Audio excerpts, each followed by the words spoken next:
All right, let's take a look at the week in tech. We are joined by Carmi Levy, CTV tech analyst. And Carmi, I guess we have to start. Even this, tariffs apply into tech.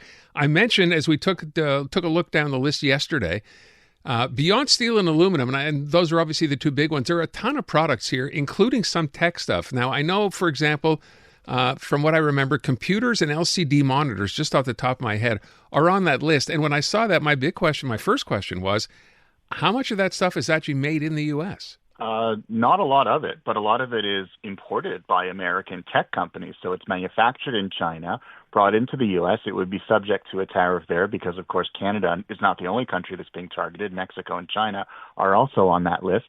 And then those American companies warehouse the equipment and then provide that to Canadian retailers and online retailers. So it's almost like a double whammy, and it means there's upward pressure no matter where this stuff comes from on prices here in Canada. Then, to make a bad situation worse, the Canadian dollar has been swooning in recent months because of all this uncertainty. So we're already seeing upward pressure on prices because of the currency differential. So take your pick, but bottom line is even if it isn't specifically on the list, and this latest list of retaliatory tariffs that Canada has slapped on the U.S. does include, as you mentioned, computers, monitors, as well as server technology.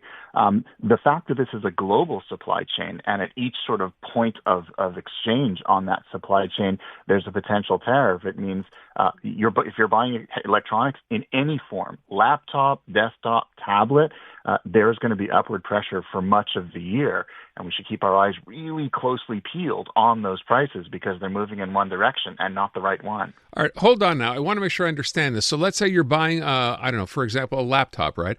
And it's made in China, South Korea, whatever. I would still pay, that would be tariffed if it has to go through the U.S. or warehoused by the company there. Pick a name, Acer, for example, because it's coming through a U.S. warehouse, even though it's manufactured in a different country, not in the U.S. Is that right? Yeah, a lot of it depends on how the company, where the company manufactures it, how they bring it into the Canadian market. The Canadian market isn't large enough to, in many cases, warrant having direct imports from factories overseas. In many cases, it does go through the U.S. And so we don't, of course, manufacture any of this here. So we're kind of at the whim of this global supply chain that now finds itself in flux because of what this trade war that was ignited by the Americans. It's going to cost us one way or the other. Take a look at some of your electronics. Many of them, for example, I'm using a MacBook Air right now. It's made mostly of aluminum. Well, it's mined in Canada, but it's refined in the U.S., and it probably crosses the border a few times along the way.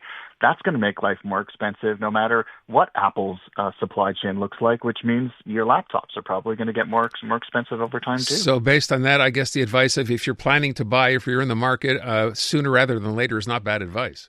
Exactly. Don't wait because there's nothing on the horizon that suggests prices are going to go down. There's everything on the horizon that suggests they're going up. Buy soon or you're probably going to pay more.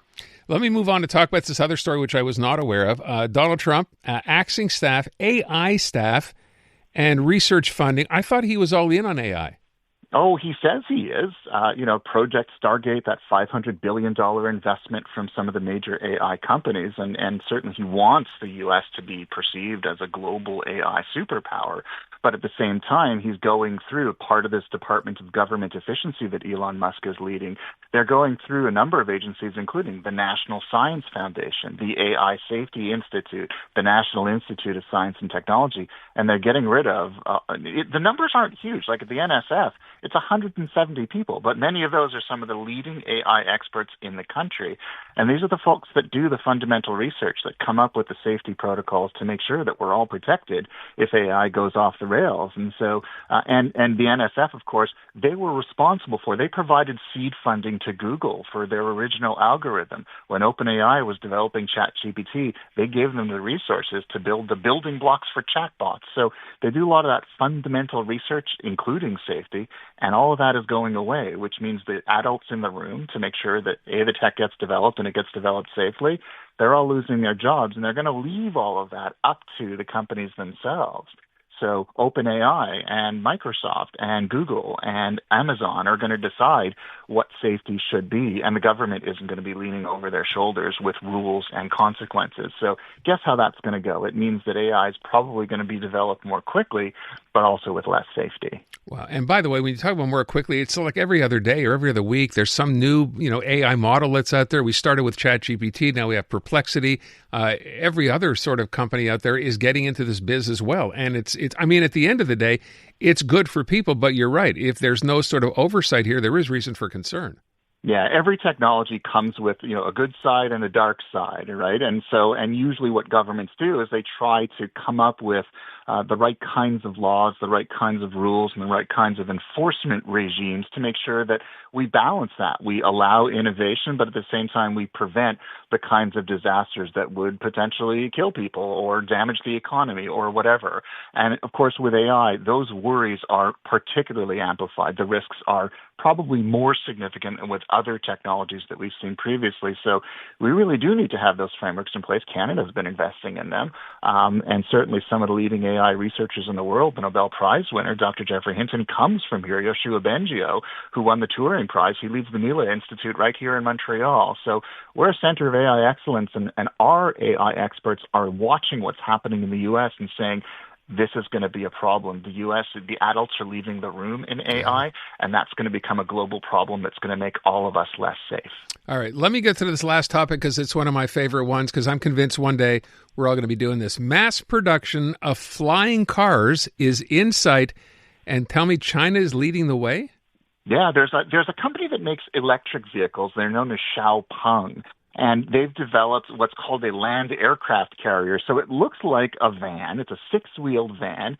And then a drone pops out of it that can then fly away, and it's electrically powered. And they're saying the whole kind of enchilada with the van and the drone that comes out of it, they will start manufacturing them next year. They're aiming to produce 10,000 of them per year in the first quarter of 2026. It'll cost about $400,000 Canadian, so start saving your pennies now.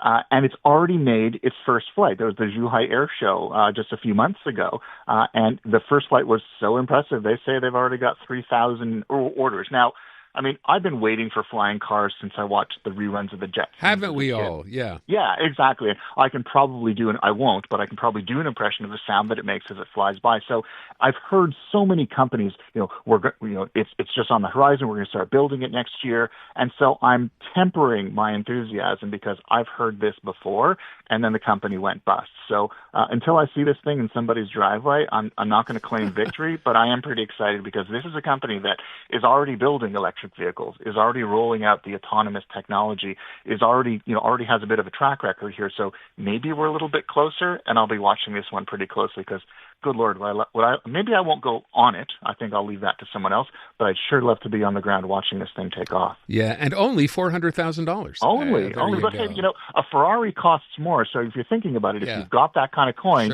and and you want to really impress people, you know what? I think a flying car is probably the coolest bauble you can buy. To see someone valet park their flying car, that ought to be fun. Good luck with it. Yeah, but give them the valet key so they don't break the speed limit. Carmi Levy, our CTV tech analyst. Thank you, Carmi.